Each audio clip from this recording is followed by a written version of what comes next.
Hello everyone, I'm Sandra, a TA from the Department of English, and I'm privileged to be taking you through some of the topics you were taught after the midterm. Yes, and the topics are ambiguity, dangling and misrelated constructions, concord, punctuations, spellings, paragraph writing, summary, and comprehension. So we already have another video tackling word classes, sentences, that is the structural types of sentences, the functional types of sentences, then errors in sentence. We tackled the sentence fragment, faulty parallelism, then run-on sentence. So this video will tackle only what we were taught in class, misrelated constructions or dangling modifier. So just as the name implies, in English we can have a modifier modifying that which is not supposed to modify. So a modifier modifies something it is not related to, hence the name misrelated construction. There is no relatedness between the modifier and the object of modification. I know you're a little bit confused, so let me give you examples to better explain it. So we have a construction like having been written, Leslie posted the letter. Having been written, Leslie posted the letter. So you realize that having been written is separated from Leslie posted the letter with comma. So having been written becomes a modifier. It is telling us that something was written. But in English we have something called proximity rule. So in proximity rule says that when a modifier or a group of words acting as a modifier introduces a sentence or a construction, the modifier modifies the first word or the first noun that comes right after it. So you realize that if the first word that comes right after the comma or the first noun that comes right after the modifier is not related to the modifier, then we would have misrelated modification or dangling modification. So the example I gave, having been written, comma, Leslie posted the letter. Having been written means that something was written, but right after the comma we have Leslie. So it means that the construction having been written is modifying Leslie, which shouldn't be so, because Leslie is a name of a person, and obviously human beings cannot be written. So it is misrelation between the modifier and the object of modification. Hence, if you want to solve this issue, you'd have to either introduce a noun in the modification, someone to act what the modifier is saying, or introduce the real object of modification right after the modifier. So this one, having been written, comma, Leslie posted the letter, is either we introduce letter right after the comma, or we introduce a noun or a pronoun in the first construction to perform the action. But in this case it wouldn't be grammatical. So say that having been written, the letter was posted by Leslie. So you realize that I'm not using the same ordering as was given in the question. So with misrelated construction you can change the ordering of the words, then you can even introduce some words just to make the construction meaningful, but the idea should be maintained. The idea it is in the misrelated construction should be maintained. So this one, having been written, the letter was posted by Leslie. Done. It's better than having been written, Leslie posted the letter. Yes. Then another one is lost in thought, comma, the bus passed by me without stopping. Lost in thought, comma, the bus passed by me without stopping. So lost in thought is a modifier. It is separated from the other parts of the construction with comma. So we know that people perform those action of being lost in thought. There is no way an inanimate object, an inanimate thing would be lost in thought. So you know that the bars which is coming right after the expression lost in thought is not supposed to be that object of modification. So there is misrelatedness between the two. So you have to introduce, we have me in the construction, so you realize that someone was there, so you just have to introduce a person. Like, lost in thought, I was passed by the bus without stopping, or the bus passed by me without stopping while I was lost in thought. So this is grammatical, right? And there is no misrelatedness in the construction. Then I'll try another one, then move on. When angry, one's pulse rate quickens. When angry, one's pulse rate quickens. So when angry, one's pulse rate quickens. So you realize that the pulse rate is rather being modified by when angry, and there's no way the pulse rate would be angry, but rather the pulse rate is the effect of being angry. So when angry, probably you say that when Comm is angry, his pulse rate quickens. Someone is supposed to perform the action of being angry for that effect to be seen. So I'll give you some sentences, then you try your hands on. The first one, when sufficiently cooked, the next step is to add pepper and salt. When sufficiently cooked, the next step is to add pepper and salt.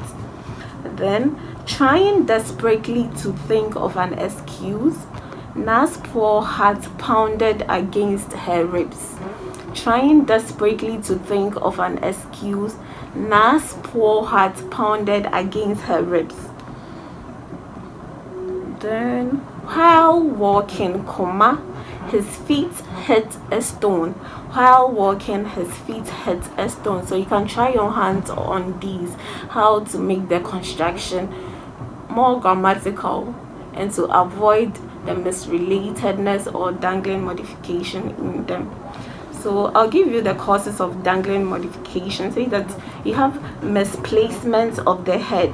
So when you do not, there is the head or the subject in it, but you don't place it well, just like the wrong ordering of words, hence it causes dangling modification or misrelated construction. And sometimes you omit the head or subject. So example like, when angry, one's pulse rate quickens. The subject to perform that action has been omitted, hence causing misrelatedness or dangling modification. So let's move on to Concord. Concord. So Concord basically means agreement between parties, entities, between two things. So in grammar we have a number of them, but our concentration is on subject verb concord. But before that, we have types of the subject verb concord. We have the notional concord, we have the situational concord, then we have the grammatical concord. So notional concord is when, so I stated earlier that these types are under the subject verb concord. Okay, so the notional is when the choice of the form of verb is dependent on the notion of the speaker, when the form of the verb is dependent on the notion of the speaker. So, and this is applicable to collective nouns. So the collective nouns can take singular verbs or plural verbs depending on what the speaker wants to convey. So example, the team is playing well. The team is a collective noun, so we have a number of people in the team.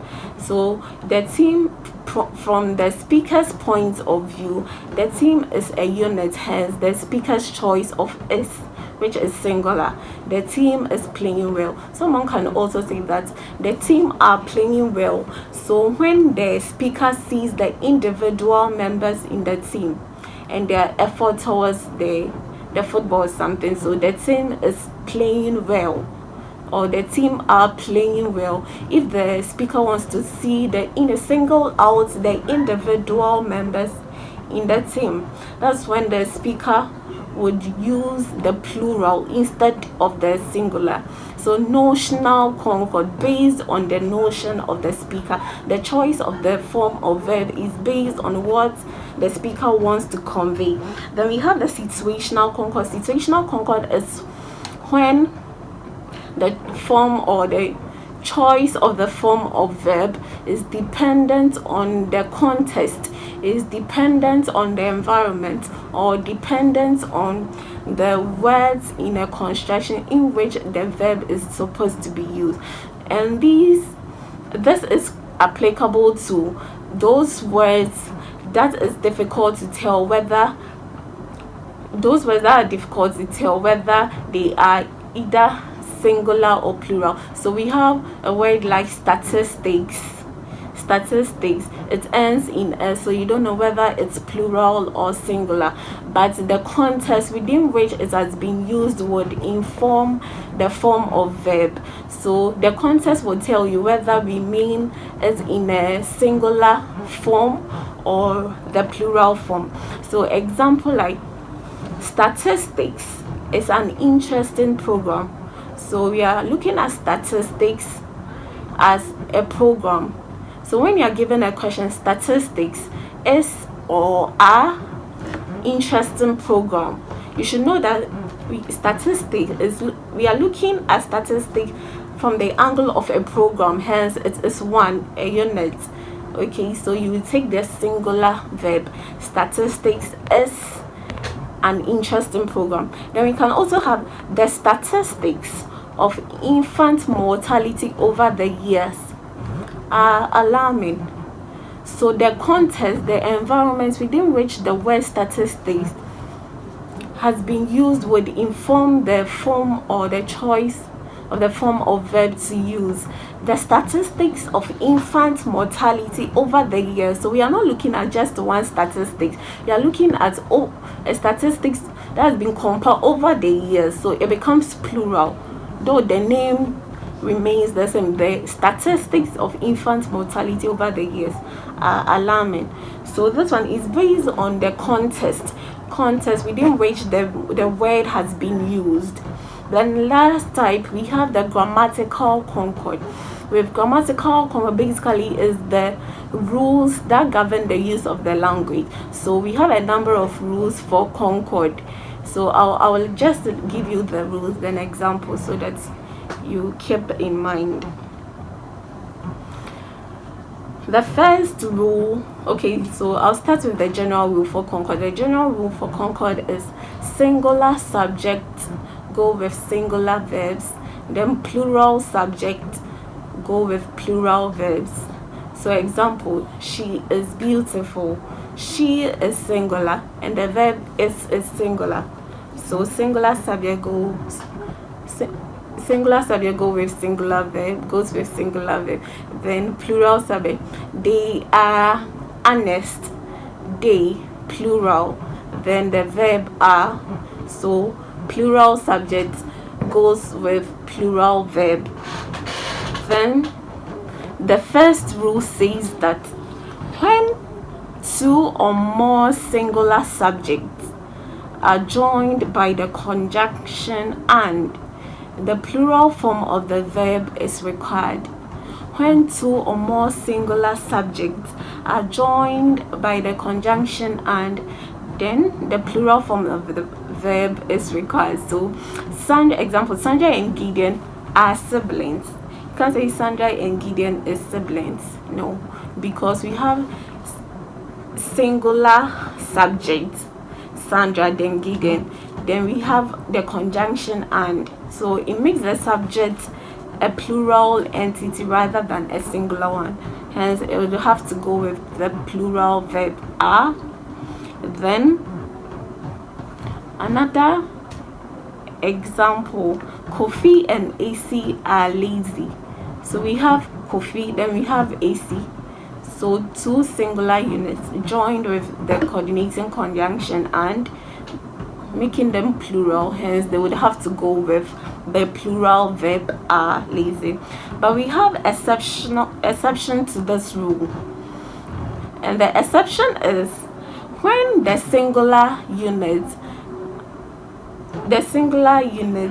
are introduced by one determiner, then it means that we are referring to one person. So the singular units refer to one entity, hence we would have to take a singular verb. Example, the lecturer and the banker. The lecturer and banker is my father. The lecturer and banker is my father. So the lecturer, we have the determiner there preceding both lecturer and banker. Okay, then we have the coordinating conjunction, and it doesn't make them a plural unit because we are referring to one person. If we had the lecturer and the banker, so we have two determiners there, then you would know that we are looking at two different people, hence the lecturer and the banker are here. Okay, but now we have the lecturer and banker is my father because we have just one determiner. So it should give you the clue that we are looking at one person, hence the singular verb. Yeah, then we also have when we have and conjoining two separate units, but it can be regarded as a unit. So example, Gary and beans is my favorite food. Gary and beans is not Gary and beans are my favorite foods. Gary and beans is my favorite food. So we are looking at Gary and beans as a unit. Rice and stew is my favorite food. So we are looking at the two as a unit. Then we can have Pride and Prejudice is a product of Shakespeare. Pride and Prejudice is a product of Shakespeare. Yes, so you know that Pride and Prejudice is the title of a book. Okay, so you know that we are looking at one unit, not separately Pride then Prejudice, hence no, but as one unit. The same applies to Romeo and Juliet. Okay, Romeo and Juliet is an interesting tragedy. You know that Romeo and Juliet is a title of a book, so you can look at Romeo as one unit, then Juliet as another. Then we have another exception when each of the singular subject is considered individually, the singular form of the verb is used. So when we have some words preceding the subjects, you know that okay, you don't have to go with a singular verb. So example of such words are each, then every. So each student and worker has a phone. So we are looking at them from a singular point of view. We are looking at each one of them, not them combined because of the use of the conjunction and. Okay, so each student and worker has a phone, not have a phone. Then every man and woman deserves justice. So we are looking at every one of them. So singular units, though they have the conjunction and it does not make them plural because of the words preceding them. So every man and woman deserves better. Everyone and woman deserves justice. Okay, then another rule: when two or more singular subjects are joined by or, nor, or but, a singular form of the verb is used. So AC or ama is responsible for this. AC or ama is responsible. Though we have two names there, but we have or, so we are looking at them individually. It's either this or that. So AC or ama is responsible, not AC or ama are responsible. Then we have expression like neither Kwame nor Abena is incompetent. Neither Kwame nor Abena So it's neither one of them. Okay, so we look at them from a singular point of view, hence the choice of the form of verb is singular. Then we have not only but also. When you see that expression, then you realize that you are taking the singular verb. So example, not only the woman but the girl has a house. Not only the woman but the girl have, no, but rather not only the woman but the girl has a house. Then let's move on to another rule. When you see correlating conjunction, then you realize that you are looking at the subject that is nearer to the verb. Correlating conjunction. In correlating conjunction, you have two names or two nouns or two subjects, but rather we are looking at the one which is nearer to the verb, hence the rule, proximity rule. We are looking at the one which is closer to the verb. So example like neither Kwesi nor the students. So previously we said that when we have neither nor, then the verb should be singular because the individual words are all singular. So the first one we said neither Kwame nor Abena is incompetent. Neither Kwame nor Abena is incompetent. So Kwame is singular, Abena is singular, hence the choice of the form of verb singular. Okay, but this one you see neither Kwesi nor the students. So one of the subjects is plural. So when you see such, you choose the form of, or you choose the subject which is closer to the verb to inform your choice of verb. So neither Kwame nor the student. The student is plural, so the plural form of the subject would inform the plural choice of the verb. Neither Kwesi nor the student are prepared for the test. Okay, neither Kwesi nor the students are prepared for the test. Or we can say neither the students nor Kwame is prepared for the test because Kwame is singular and is the one closer to the verb. So the singular would inform the form of verb is. Okay, so first you'd have to check for examples of correlating conjunctions. Correlating conjunction, either this or neither nor. Okay, those form of conjunction, whenever you see them in a construction, then you know that you're going with the subject that is closer to the verb. So first you have to search on the internet for correlating conjunction. Then immediately you see them, then you know that you are looking for the subject closer to the verb to inform the choice of verb.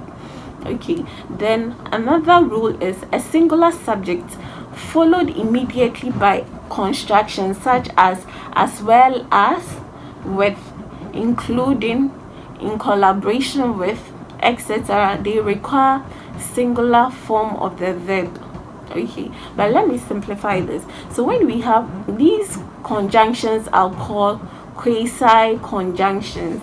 So when you see them in a construction or when you see them in a sentence, you realize that we would have two subjects in them in that construction.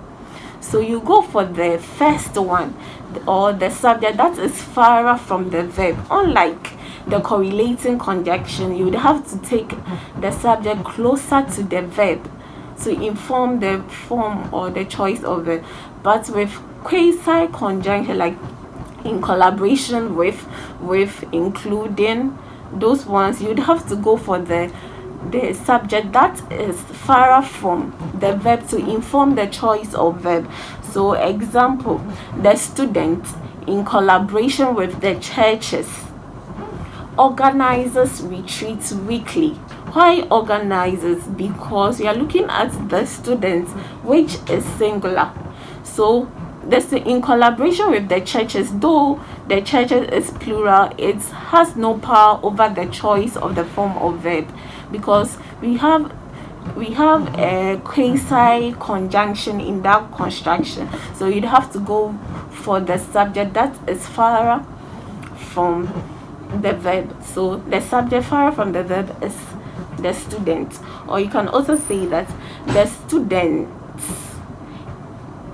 in collaboration with the churches. Okay, so the students is plural, so the students in collaboration with the churches organize retreats weekly, because students is plural, and we stated earlier that the general rule is plural subjects goes with plural verb. Okay, then another example, the wives as well as the child visit the orphanage. So visit is plural because wives is plural. The wives as well as the child visit the orphanage, and we have you realize that we have the quasi conjunction as well as, hence we are going for the subject that is far from the verb. We have the wives, then we have the child. The child is singular, then the wives is plural, but since we have quasi conjunction, we have to go for the one which is far from the verb to inform the form of verb. So the wives as well as the child visit the orphanage. Okay, then another rule says that a singular subject followed by a plural modifier requires a singular verb. A singular subject followed by a plural modifier requires a singular verb. So some of the singular subjects followed by plural modifiers, we have a list of, okay, so you realize that a list is a singular subject, but we can have a list of students. So of student becomes a modifier to the subject which is singular.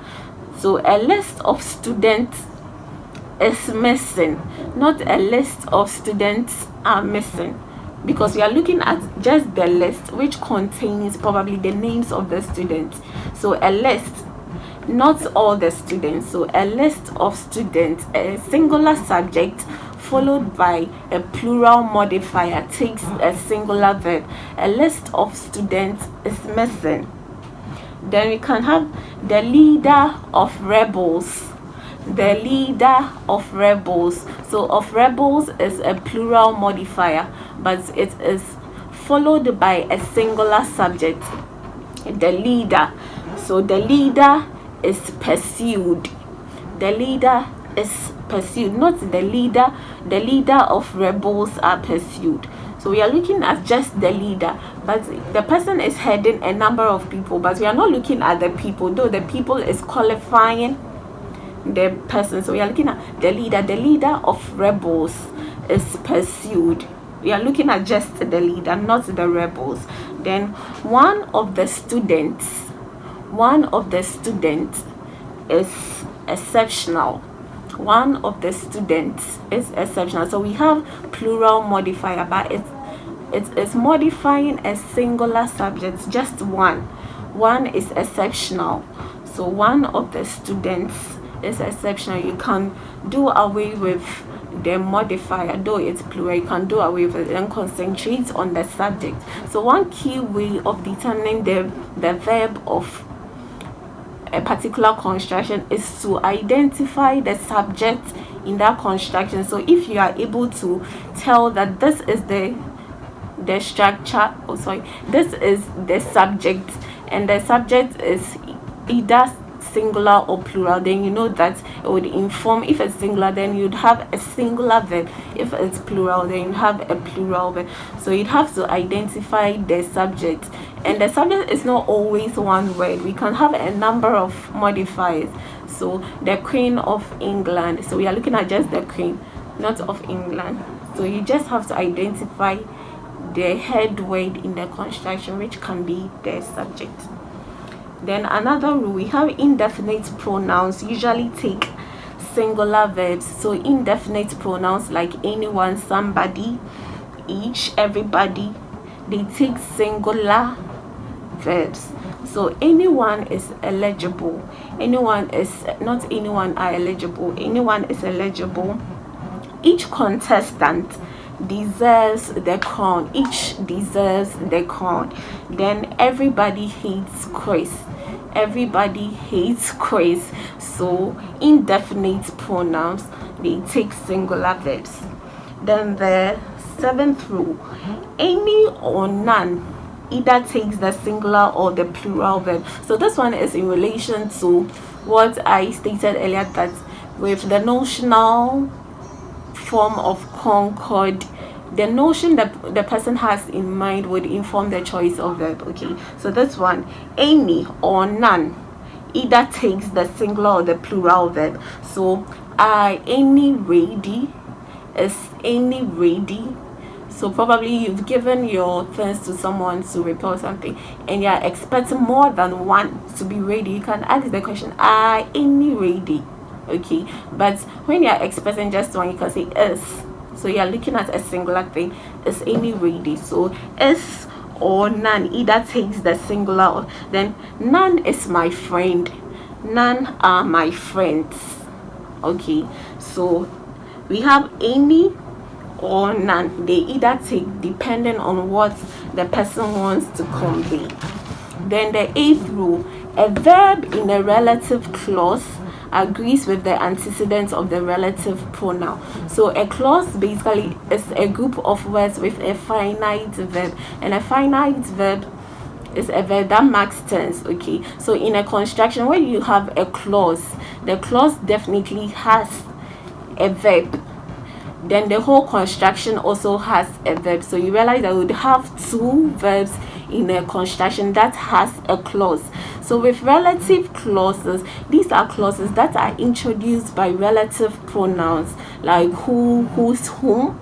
Okay, so when we have these constructions or these words in a construction, we are saying that the relative clause agrees with the antecedent of the relative pronoun.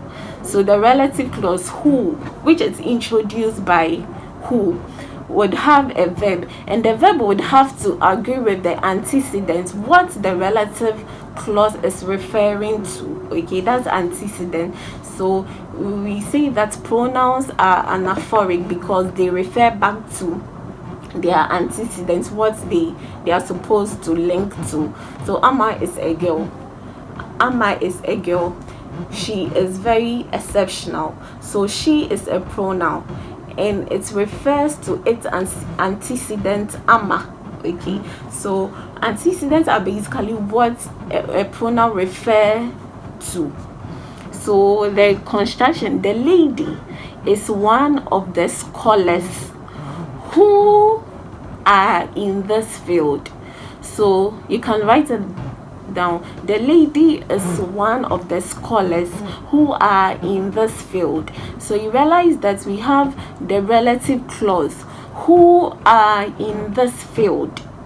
So we have a verb in that relative clause, which is are, and the are should agree with the antecedent of the relative clause, and the antecedent of the relative clause is students, scholars, and not the lady. So the lady is just one of the scholars who are in this field. So there are a number of scholars in this field. Okay, so the scholars, which is plural, would inform the verb in the relative clause, who are, not who is, because we are not referring to only the lady. The lady is just one amongst the number of them. So the lady is one of the scholars who are in this field, not who is because you've seen lady, but are because are is referring to scholars, not the lady. We can also say that one of the girls who sing in church is sick. One of the girls who sing in church, not one of the girls who sings in church is sick, because we are looking at just one, and one is modifying, one is informing, which is singular, is informing is. So one is sick. Okay, one is sick, but we have the relative pronoun who sing in church, and who sing in church is referring to the girls. So we have a number of girls who sing in church, but just one of them is sick.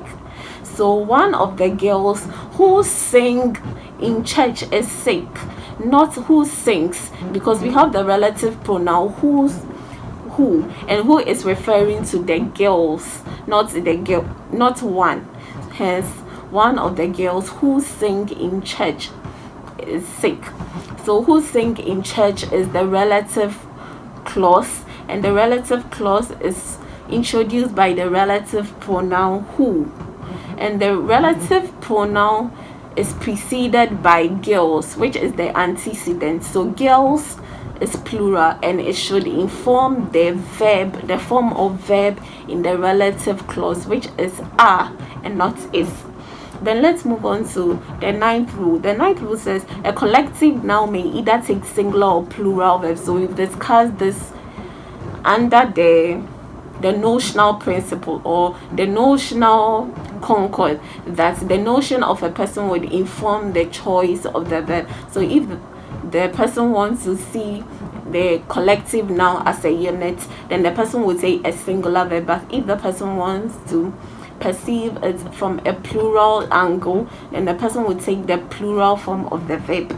So the staff is united, the team are playing, can also be the team is playing, the audience are happy, the audience is happy. So depending on what the speaker wants to convey, whether to see the collective noun as a unit or the individual people or the units in the collective noun,